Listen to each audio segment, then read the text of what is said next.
Good day to everyone. Welcome to Module 8 of NSTP Reading National Disaster Risk Reduction and Management.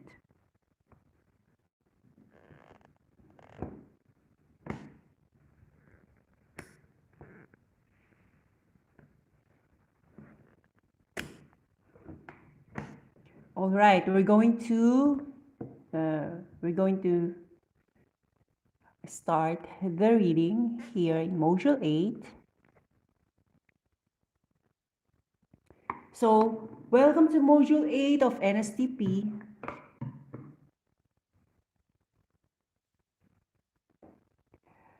In this module, we will be dealing with the definition of disaster risk reduction, Philippine profile on disaster risk reduction management, Hyogo framework,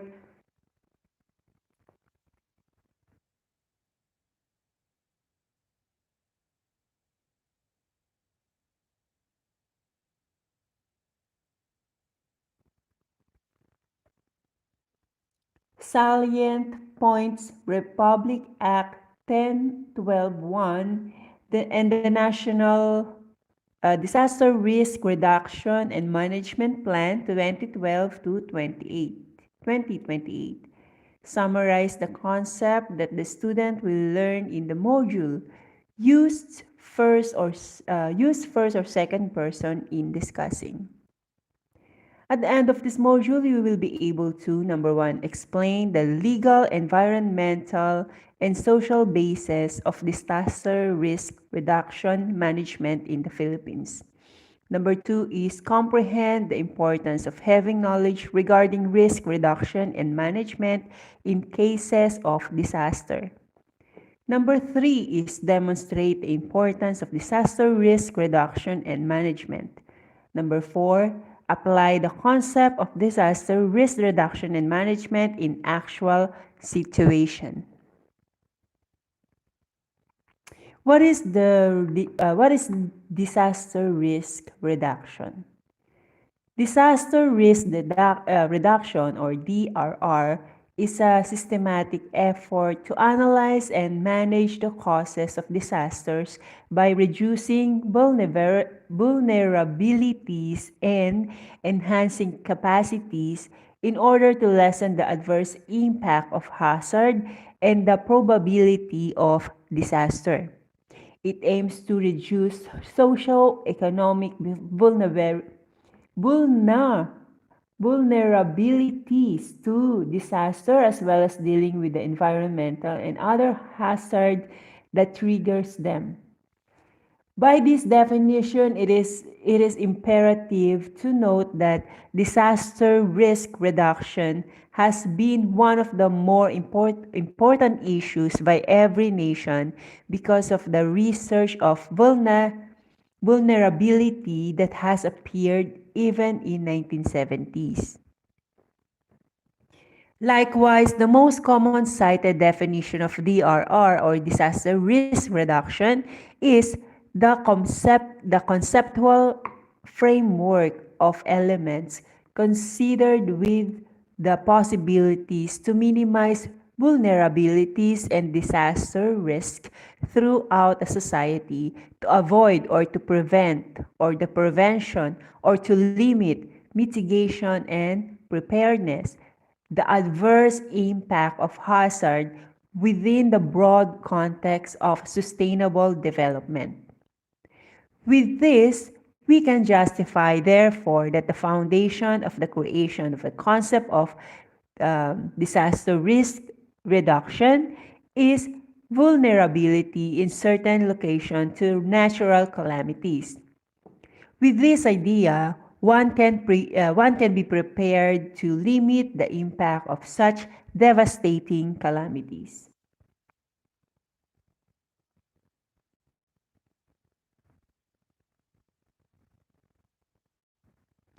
Most countries in the world, including the Philippines, have long been creating and formulating plans and policies relative to DRR. These plans cover how each and every country can cope to unforeseen catastrophes. By this, the avoidance and limitation of its formidable impact can be attained. NSTP Book 1, 2015.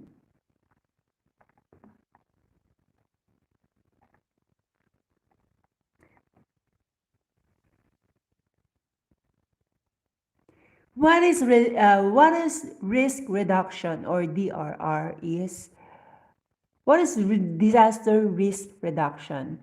Disaster risk reduction or the DRR is a systematic effort to analyze and manage the causes of disasters by reducing vulnerabilities and enhancing capacities in order to lessen the adverse impact of hazard.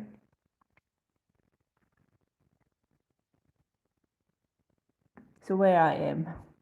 Inulit ko yata. Inulit ko nga. So dito na tayo sa risk profile and state of disaster risk reduction management. So again, risk profile and state of disaster risk reduction management.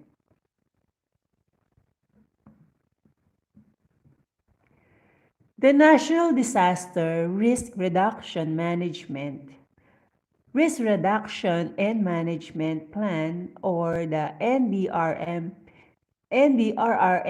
2011 to 2028 Final Revision 2011. There are compelling reasons why the Philippines should adopt disaster risk reduction and management, the DRRM, and climate change adaptation or the CAA. It is exposed to disasters and hazards due to its geography and geology, as well as the presence of internal disputes in some areas. Tropical cyclones and its sequential effects of rain and windstorm, as well as floods, are the most prevalent types of meteorological hazard. So here is that the most prevalent types of hydrometeorological hazard in the country. Between 1997 to 2007, 84 tropical cyclones entered the entered the Philippine area of responsibility or PAR. These typhoons resulted to a total of 13,155 in human casualty and more than 51 million families have been affected. So 2007 lang to, ang daming 'di ba, yung Yolanda, it was I think 2015 or like this 2016. No, not 2016. 2013 to 2015. I'm not sure what year. I forgot it already. So it resulted to a total of 13,155 in human casualty, and more than 51 million families have been affected. Economic losses due to typhoon damages in agriculture, infrastructure, and private properties are estimated to reach 158.242 billion. Some of the most devastating floods and landslides are triggered by these typhoons that happen also within this period. The El Nino Southern Oscillation, which is a periodic disaster, recorded high economic costs in just a single occurrence. In 2010, out of almost 25 million pesos worth of damage, the worth of damage to properties caused by natural disasters. Tropical cyclones contributed to more than half. This affected more than 3 million people in that year alone. Environmental factors such as denuded forests aggravate flood risk. The pace of deforestation, the pace of deforestation since since the 1930s accelerated in the 1950s and 1960s, before falling slightly in the 1980s. Even now, the effects of loose soil and reduced forest cover from past forestry activities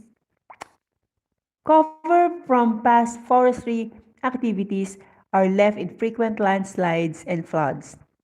Recent events shows that the annual monsoon season in the country has brought severe flooding in most areas.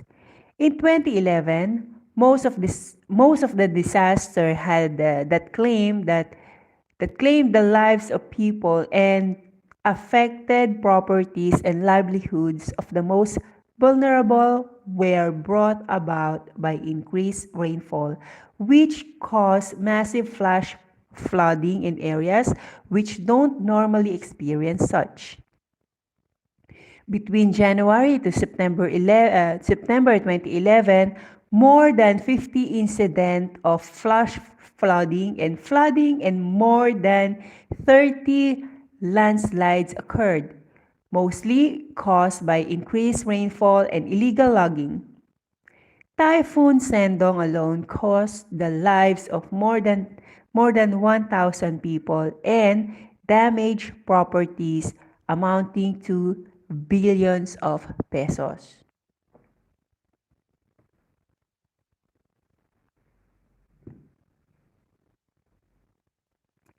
In addition, the Philippines is situated along a highly seismic area lying along the Pacific Ring of Fire and is highly prone to earthquakes. According to the Philippine Institute of Volcanology and Seismology, or the PhilVox, the country experiences an average of 5 earthquakes a day. Earthquake disasters are not as frequent as the typhoons and flooding that take place in Philippines. Nevertheless, the impact generated on affected communities is usually massive and devastating. Earthquake-induced disaster were few in numbers and in terms of casualties. Within the 10-year period, Within the 10-year period, 5 destructive earthquakes were recorded in human casualty, included 15 deaths and 119 persons injured. Damage to the economy was estimated to reach 0.207 billion. The 1990 Luzon earthquake, the Moore Gulf tsunami, and the collapse of the Ruby Tower were the most notably devastating earthquakes disaster in the Philippines. The Philippines is also prone to volcanic eruption, being situated along the Pacific Ring of Fire, where two major tectonic plates, the Philippine Sea and the Eurasian, meet. This explains the occurrence of earthquakes and tsunamis and the existing of around 300 volcanoes, of which 22 are active.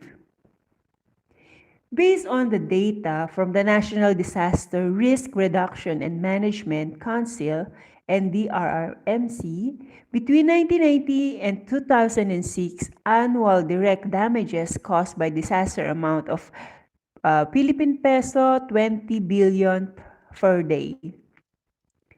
Per year, I'm sorry. So it's 20 billion pesos per year. This is roughly 0.5% of the gross domestic product, the GDP, on the average per year. In 2009, alone, Tropical Storm Ondoy and Typhoon Pepeng caused substantial damages and losses equivalent to about 2.7 of the country's GDP. Hazard becomes disasters only if vulnerable people and resources are exposed to them. People who live in poverty and adverse socio-economic conditions are highly vulnerable to disaster, especially those who live in the river pathways and along the most hazardous and along the most hazard-prone areas. This explains why some parts of the country are more prone to specific hazards than others. Some parts of the exposed to more hazards than others. In an So where I am. This explains why some parts of the country are more prone to specific hazard than others. Some parts are exposed to more hazard than others. In an analysis of natural disaster hotspot by the Hazard Management Unit of the World Bank in 2005 in the Philippines.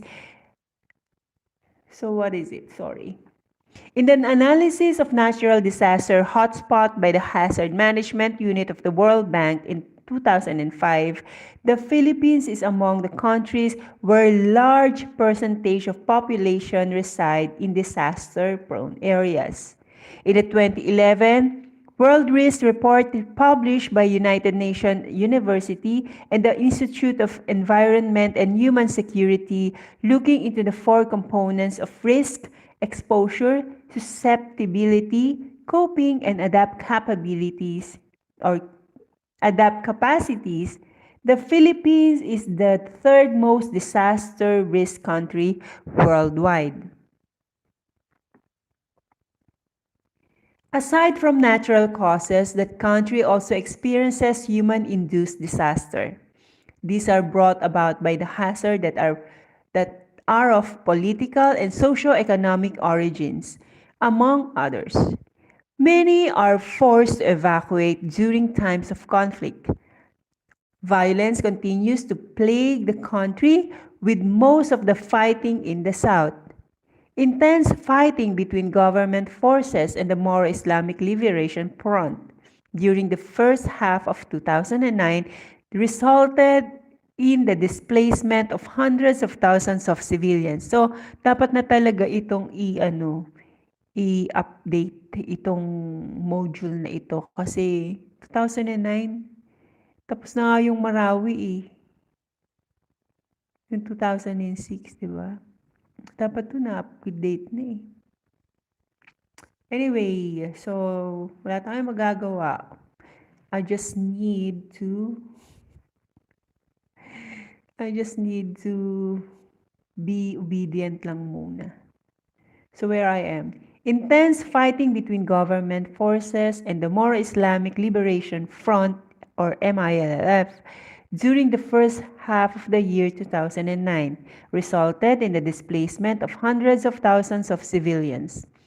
The government and the MILF decided to lay down their arms and work toward peace accord that had failed in 2009 in Malaysia. On the other hand, the Abu Sayyaf Group or ASG, labeled a terrorist organization, continued to carry out bombings and rebels were killed during clashes with the military in the latter part of 2009.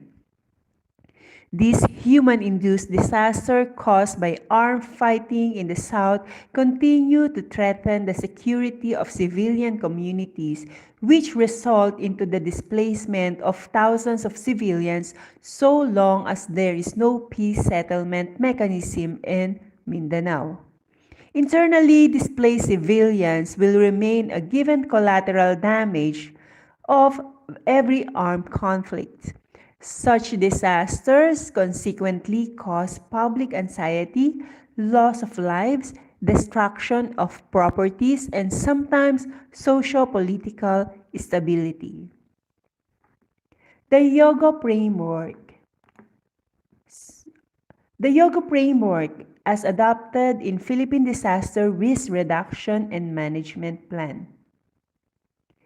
The Yoga Framework for Action, or HFA, is the foremost plan to give deals, describe and detail the work that is required from all different sectors and actors to decrease disaster fatalities. It was developed and agreed on with the many partners needed to reduce disaster risk: governments, international agencies, disaster experts, and many others.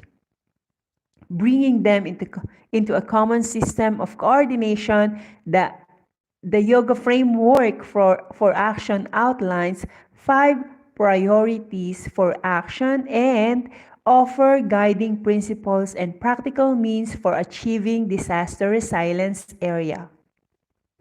Among the priority actions included in the framework are Priority Action 1. Ensure that the disaster risk reduction is a national and local priority with a strong institutional basis of implementation. Priority Action 2.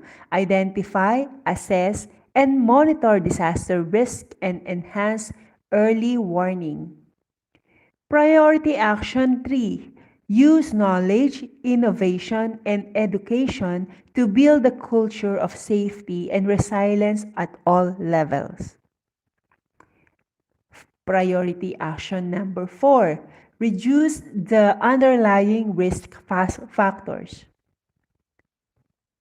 Priority in Action number 5. Strengthen disaster preparedness for effective response at all levels. In line with this, the Philippines has adopted these action plans, among others, as seen in the Republic Act 1012-1. Again, in line with this, the Philippines has adopted these action plans, among others, as seen in the Republic Act 10121 of 2010, which we will be discussing later, which is created to adopt a disaster risk reduction and management approach that is holistic, comprehensive, integrated, and proactive in lessening the socio-economic and environmental impacts of disasters, including climate change, and promote the involvement and participation of all sectors and all stakeholders concerned at all levels, especially the local community. The Act directs different agencies in the government to develop, promote, and implement a comprehensive national disaster risk reduction and management plan that aims to strengthen the capacity of the national government and the local government units, or the LGUs, together with partner stakeholders to build the disaster resilience of communities and to institutionalize arrangement and measures for reducing disaster risk, including projected climate risk and enhancing disaster preparedness and response capabilities at all levels. This is from the NSTP Book 1, 2015. Development National Disaster Risk Reduction and Management Act of 2010. Republic Act 10121. Primer of the Disaster Risk Reduction and Management.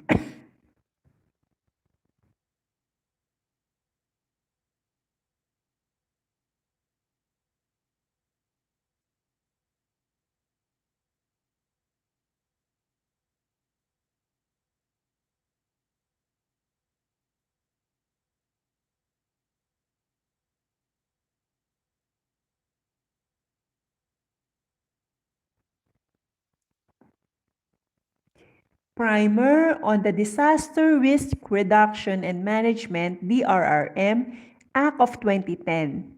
Disaster caused the destruction of communities, death of millions, and collapse of people's livelihood.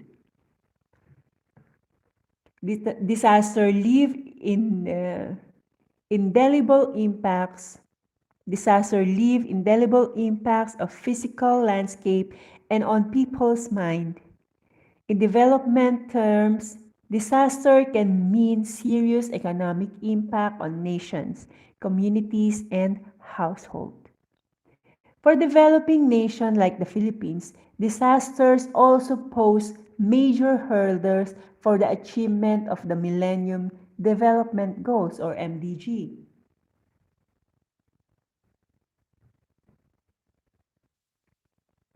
The Philippines is one of the world's most disaster-prone nations.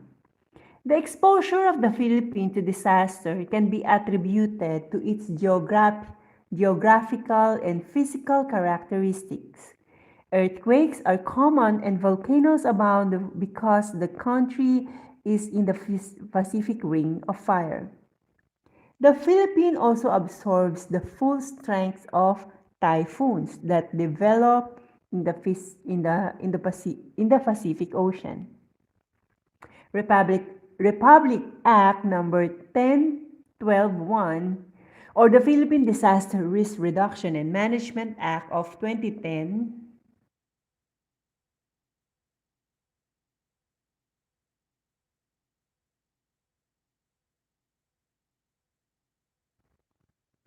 So again, Republic Act number 10121 or the Philippine Disaster Risk Reduction and Management Act of 2010, DRRM Act, is a new law which transforms the Philippine disaster management system from disaster relief and response towards disaster risk reduction or DRR. It was approved on May 27, 2010. It repealed Presidential Decree number 1566, which was enacted way back in 1978. Under the old law or the Presidential Decree 1566, disaster management centered only on the hazard and the impact of a disaster. It assumed that disasters cannot be avoided.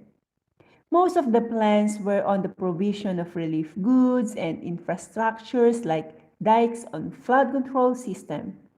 The government's response to disaster was focused on disaster response. The national and local governments were reactive to disasters. Development will remain backwards if this continued. The DRRM Act comes at a time when the Philippines grapples for answers to ever-increasing risk of its people to disasters. Particularly in the face of intensified global climate, we need a more proactive approach to managing disaster risk. The DRRM Act transforms and reforms the way we deal with disasters. We now recognize that impacts of disaster can be reduced by addressing the root cause of disaster risk. The government shifts its focus from disaster response to disaster risk reduction, or the DRR. This puts more emphasis on strengthening people capacity to absorb stress, maintain basic functions during a disaster, and bounce back better from disasters. The DRRM Act institutionalizes the best practices of local communities which had been implementing effective DRMM in their respective areas. The DRRM Act provides a responsive and proactive manner of addressing disasters through a framework that Number one is prioritize on community level DRRM, focusing on the most vulnerable sectors. Like, for example, the poor, the sick, people with disabilities, the elderly, women, and the children. Number two is recognizes the important roles and strengthens capacities of local communities. Number four is ensure broad-based and greater participation from civil society. Number four is addresses root cause of disaster risk. Important points of Republic Act 10121 or Republic Act 10121 Disaster Risk Reduction and Management Act 2010. Number one is the composition of the National Risk Reduction and Management Council. As stated in Section 5 of Republic Act 10121, the National Council shall be headed by the Secretary of the Department of National Defense or the DND as the chairperson with the Secretary of the Department of Local and Interior Government, the DILG, as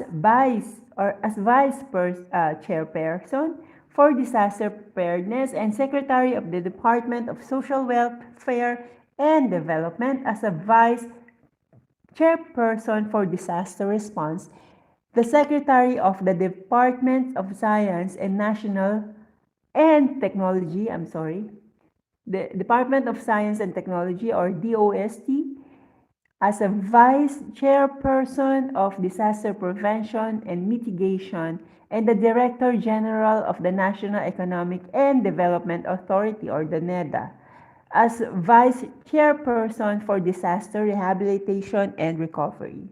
Number two is the power and function of the NDRRMC. In Section 6 of Republic Act 10121, the power and functions of NDRRMC are, number 2.1, develop a NDRRMF which shall provide for comprehensive, all-hazard, multisectoral, interagency, and community-based approach to disaster risk reduction and management. The framework shall serve as the principal guide to disaster risk reduction and management efforts in the country and shall be reviewed on a 5-year interval or as may be deemed necessary or as may be deemed necessary in order to ensure its relevance to the times. 2.2 ensure that the National Disaster Risk Reduction and Management Plan is consistent with the National Disaster Risk Reduction and Management Framework. 2.3 is advise the President on the status of disaster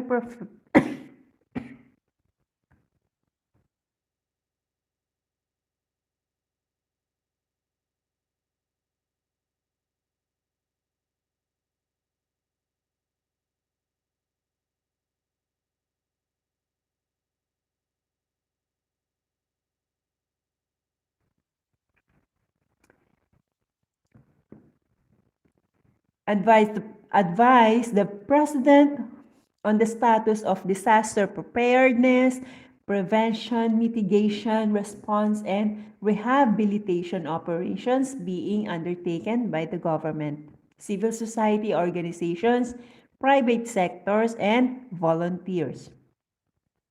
Recommended to the President and the declaration of a state of calamity in areas extensively damaged and submit proposal to restore normalcy in the affected areas to include calamity fund allocation.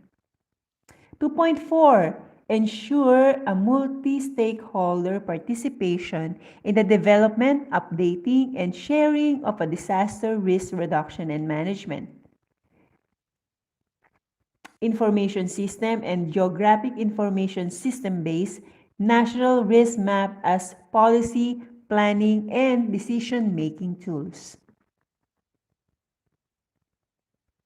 2.5. Establish a national early warning and emergency alert system to provide accurate and timely advice to national or local emergency response organization and to the general public through diverse mass media and include digital and analog broadcasts, cable, satellite television and radio, wireless communication and landline communication. 2.6. Monitor and provide the necessary guidelines and procedures on the local disaster risk reduction and management fund. So this one is local, not the national. Releases as well as utilization, accounting, and auditing thereof.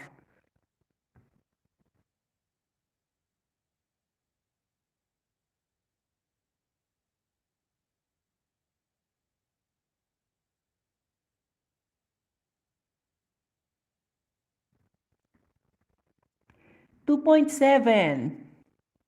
Develop assessment tools on the existing and potential hazards and risks brought about by climate change to vulnerable areas and ecosystem in a coordination with the Climate Change Commission.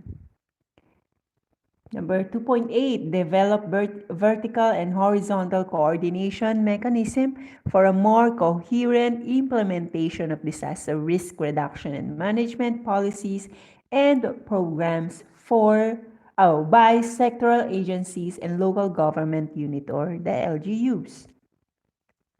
2.9, formulate a national institutional capability building program for disaster risk reduction and management to address the specific weaknesses of various government agencies and LGUs. Based on the results of biennial baseline assessment and studies. Number 3.0, formulate, harmonize, and translate into policies a national agenda for research and technology development on disaster risk reduction and management. Number 3.1, in coordination with the Climate Change Commission, formulate and implement a framework for climate change adaptation and disaster risk reduction and management, from which all policies, programs, and projects shall be based. Number 3.2, constitute a technical management group composed of representatives of the above-mentioned departments, offices, and the organization that shall coordinate and meet as often as necessary to effectively manage and sustain national effort on disaster risk reduction and management. Number 3.3, the task of civil defense, or the OCD, to conduct periodic assessment and performance monitoring of the member agencies of NDRRMC and the Regional Disaster Risk Reduction and Management Councils, RDRRMCs, are defined in the NDRRMP.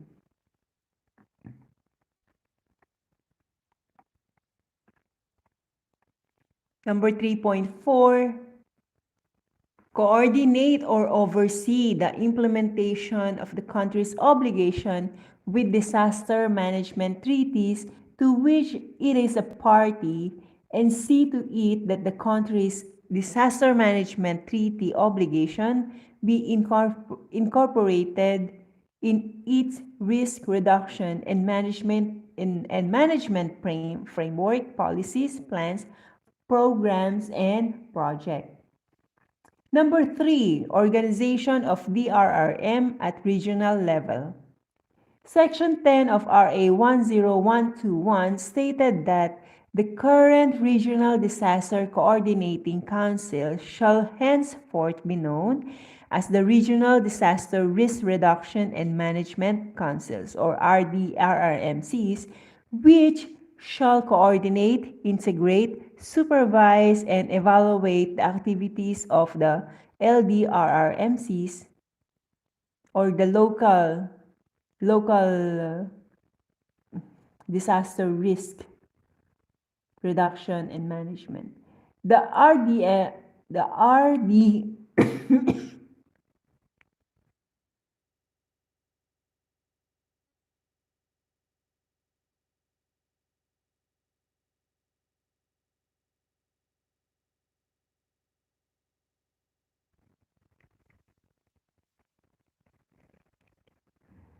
The RDRRMC shall be responsible in ensuring disaster-sensitive regional development plans, and in case of emergencies shall convene the different regional line agencies and concerned institutions and authorities. The RDRRMCs shall establish an operating facilities to be known as the Regional Disaster Risk Reduction and Management Operation Center whenever necessary.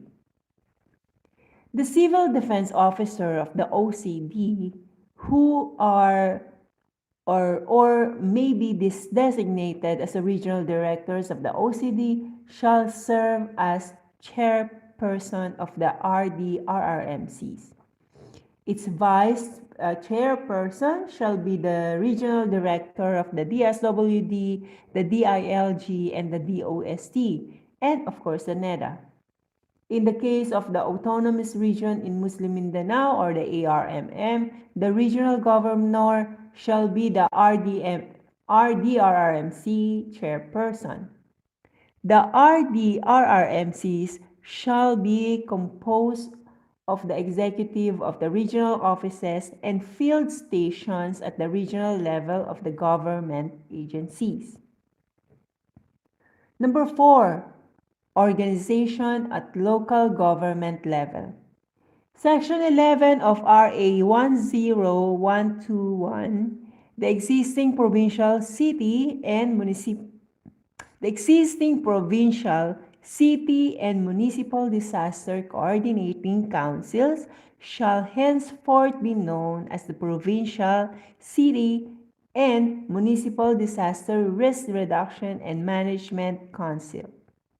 The Barangay Disaster Coordinating Council shall cease to exist, and its power and function shall henceforth be assumed by the existing Barangay Development Councils or the BDCs, which shall serve as the Local Disaster Risk Reduction and Management Council or the LDRRMCs in every barangay. The LDRRMC shall be composed of, but not limited to, the following. Number 1 is the local chief executive or the chairperson. Number 2 is the local planning and development officer, the member. Number 3 is the head of the local disaster risk reduction and management office or LDRRMO. They are the member. Number 4, the head of the local social welfare and development office, the member. Number 5 is the head of the local health office, member. The head of the local agriculture office is also a member. Another member is the head of the gender and development office. Number 8 is the head of the local engineering office, also a member. And number 9, the head of the local veterinary office, member. So only the chairperson is the local chief executive. So mayor ito. National disaster, okay, number 10, there's more until 18. The head of the local budget office, all member. The division head, superintendent of school of the DepEd, member. The highest ranking officer of the Armed Forces of the Philippines or AFP assigned in the area, member. The provincial director, city, municipal chief of the Philippine National Police or the PNP, member. The provincial director, city, municipal fire marshal of the Bureau of Fire Protection, or the BFP member. The president of the Association of Barangay Captains, or the ABC member. The Philippine National Red Cross, or the PNRC member. 4 accredited CSO members and 1 private sector representative member. So it's all members, only the chairperson is the local chief executive. So ano to, pwedeng yung governor or the mayor. Next, number 5, important part of Section 12 of RA 10121, Local Disaster Risk Reduction and Management Office, or LDRRMO.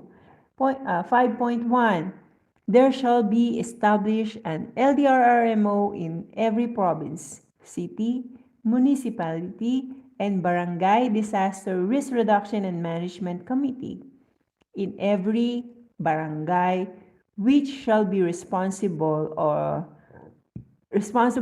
setting the direction, development, implementation, and coordination of the disaster risk management programs within their territorial jurisdiction. 5.2, the LDRRMO shall be under the office of the governor. So it's under the office of the governor. The chairperson will be the mayor, city, or the municipal mayor. Anyway. And the punong barangay, in the case of the BDRRMC, the LDRRMO shall be initially organized and composed of a DRRMO, 2, assisted by 3 staff responsible for, number 1, administration and training, number 2 is research and planning, number 3 is operations and warning. The LDRRMO and the BDRRMCs shall organize, train, and directly supervise the local emergency response team and the ACDVs. Number 6, Section 15 of RA 10121, Declaration of State of Calamity. The National Council shall recommend to the President of the Philippines that declaration of a cluster of barangay, municipalities, cities, provinces, and regions under the state of calamity, and the lifting thereof based on the criteria set by the National Council. The President's declaration may warrant international humanitarian assistance as deemed necessary. The declaration and lifting of the state of calamity may also be issued by the local sanggunian upon the recommendation of the LDRRMC based on the result of the damage assessed, based on the result of the damage assessment and needs analysis. The National Disaster Risk Reduction and Management Plan 2011 to 2028. NSTP Book 1, page 107 to 109 by year 2015. So 107 to 119 rather. The National Disaster Risk Reduction and Management Plan, or the NDRRMP, fulfill the requirement of RA number 10121 of 2010, which provides the legal basis for policies, plans, and programs to deal with disaster. The NDRRMP cover 4 thematic areas, namely, number 1, disaster prevention and mitigation. Number 2 is disaster preparedness. Number 3 is disaster response. And number 4 is disaster rehabilitation and recovery, which respond to the structure of the National Disaster Risk Reduction and Management Council, or the NDRRMC. These four areas are or should, letter A, mutually reinforce and complement each other. Letter B, do not, should not, cannot stand alone as they are inextricably linked. Letter C, have no clear starting or ending points between each other and overlaps are expected. Letter D are centered on problem needs and asset strength. So letter D is are centered on problem needs and asset strengths.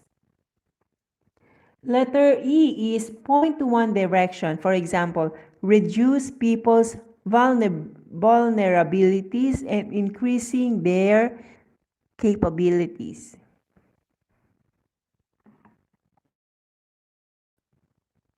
By the law, the Office of Civil Defense devises and realizes the NDRRMP and ensures that the physical framework, social, economic, and environmental plans of communities, cities, municipalities, and provinces are consistent with this plan. In the National Disaster Risk Reduction and Management Framework, it is envisioned that the country to be safer, adaptive, and disaster-resilient Filipino communities towards sustainable development. Thus, the NDRRMP is consistent with this vision. This ensures a community of people with profound awareness in the increasing vulnerability of the country from calamities. The plan sets general action guides to be taken whenever unforeseen calamities will struck the country. The NDRRB lays down the expected outcomes, outputs, key activities, indicator, lead agencies, implementing partners, and timelines under each of the four distinct yet mutually reinforcing important areas cited above. The highlights of the plan.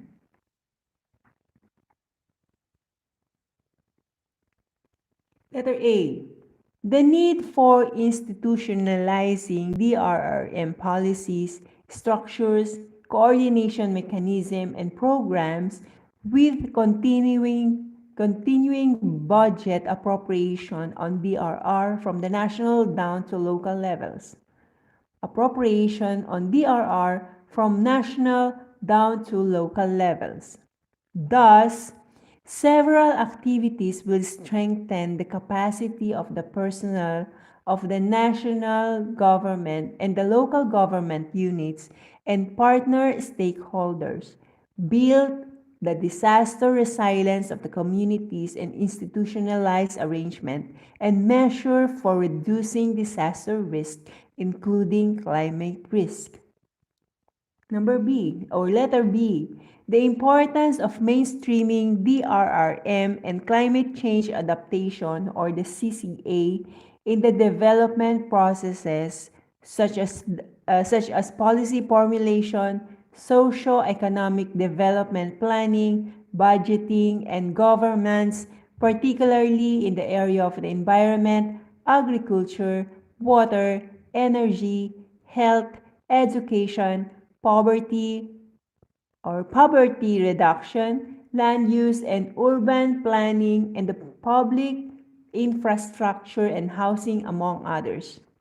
This is achieved through activities such as development of common tools to analyze the various hazard and vulnerability factors which put communities and people in harm's way. Letter C, competency and science-based capacity, or the competency and the science-based capacity building activities alongside the nurturing of continuous learning through knowledge, development, and management of good DRRM practices on the ground. Letter D is the inclusion of human-induced disasters that result in internally displaced person, public anxiety, loss of lives, destruction of properties, and sometimes socio-political stability. Encompassing conflict resolution approaches, the plan seeks to mainstream DRRM into the peace process anyway. Monitoring and evaluation. Results-based programming shall be used in ensuring the implementation is on time and learning from experiences is built into the DRRM system. The OCD shall develop a standard monitoring and evaluation template together with the technical management group. The stepwise monitoring and evaluation processes includes the LGU, regional, and national levels. To monitor and evaluate, the indicators will be used against target and activities identified in each of the 4 thematic areas of NDRRMP with the aid of